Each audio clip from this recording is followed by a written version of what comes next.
Salam saudara-saudara sekalian yang terkasih di dalam nama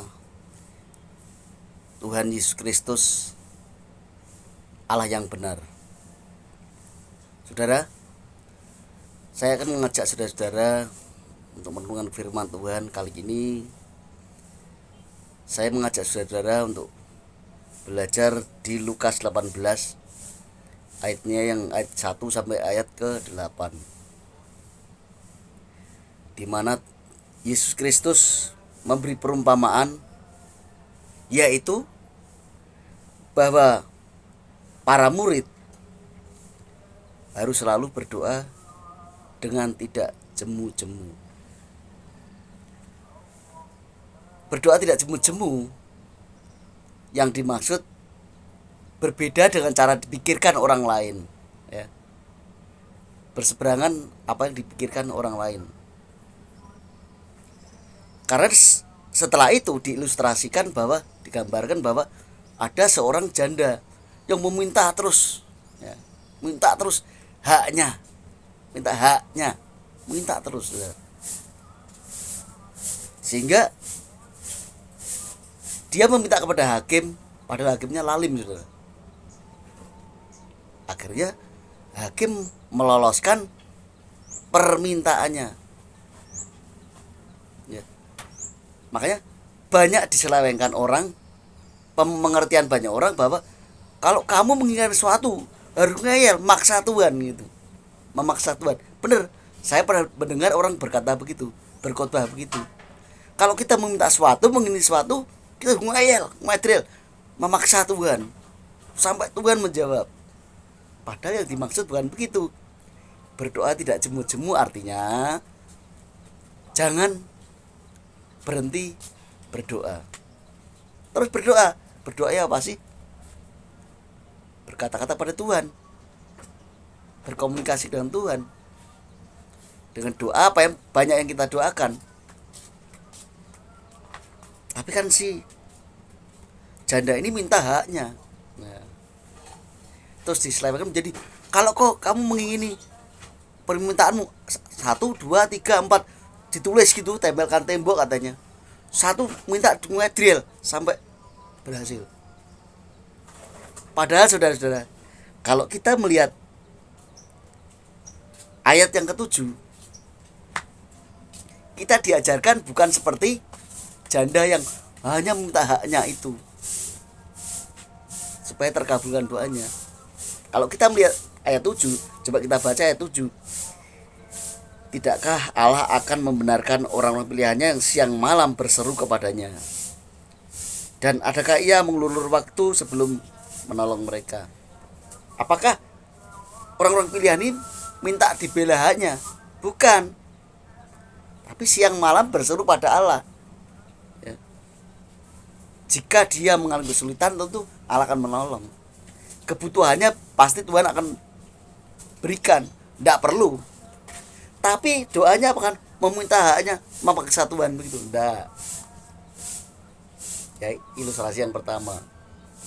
Jadi yang pertama dari Lukas 18 ayat 1 sampai 8, yang pertama adalah orang percaya ini diperintahkan untuk tidak jemu berdoa. Artinya kita berhubungan terus dengan Tuhan Yesus. Bukan meminta haknya, berdoa karena meminta haknya, ngeyel begitu. Itu kan pemahaman orang yang tidak paham. Yang pertama. Yang kedua, ini juga berkata tentang keimanan. Jadi orang yang beriman kepada Yesus Kristus tentu akan berdoa kepada Dia terus. Orang memintai bukan karena iman. Yang dimaksud iman adalah mempercayai Dia sebagai Allahnya. Banyak orang juga menyelewengkan, mengajari yang lain, kamu yang kamu imani apa, yaitu terjang terus, belum dijawab, sikat terus gitu, doa terus sampai ngeyel sampai doa. Bukan itu maksudnya, ya. Padahal kita tahu orang pilihan itu yang dipilih lalu datang yang kepada yang memilih dan menyerahkan hidupnya, itu selalu setiap hari berkomunikasi dengan Allahnya, maksudnya begitu. Dan tanpa kamu meminta apapun, karena kamu siang malam ya berseru kepadanya, dia pasti akan menolong tanpa harus mengulur-ulur waktu. Tak akan terlambat lah pertolongan Tuhan, maksudnya begitu. Beda sama si janda ini, entah percaya karena mempercayai yang dipercayai, tapi percaya karena memilih meminta haknya, ngeyel karena haknya. Ini berbeda tujuannya. Siang malam berseru kepadanya artinya siang malam itu bersekutu dengan dia, Allah. Ya, yang kedua saudara, ayat 8. Aku berkata kepadamu, ia akan segera membenarkan mereka. Mereka siapa? Orang yang berseru, yang tidak jemu berdoa, berkomunikasi dengan Allah, bersekutu dengan Allah. Ya. Ya, ini yang paling membahayakan bagi orang percaya, bagian terakhir ini. Akan tetapi, jika Anak Manusia itu datang, adakah ia mendapati iman di bumi? Ini menceritakan apa? Yesus akan datang kembali sebagai anak domba. Dia datang tidak mencari kelimpahan orang, kekayaan orang, tidak mencari titelmu apa, tapi mencari masih adakah iman, ya. Adakah ia mendapati iman di bumi.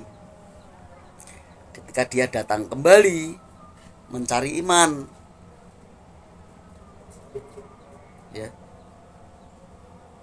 iman yang orang selalu sampai pada akhirnya, kalau yang masih hidup sampai ia datang kembali itu mencari orang yang beriman kepada dia, tidak mencari beriman kepada berkatnya. Kebanyakan orang mengajarkan kepada yang lain tuh menyukakan kuping, ya. Saudaraku, berdoa terus kalau kamu menginginkan sesuatu. Kalau pas perlu Tuhan itu dipaksa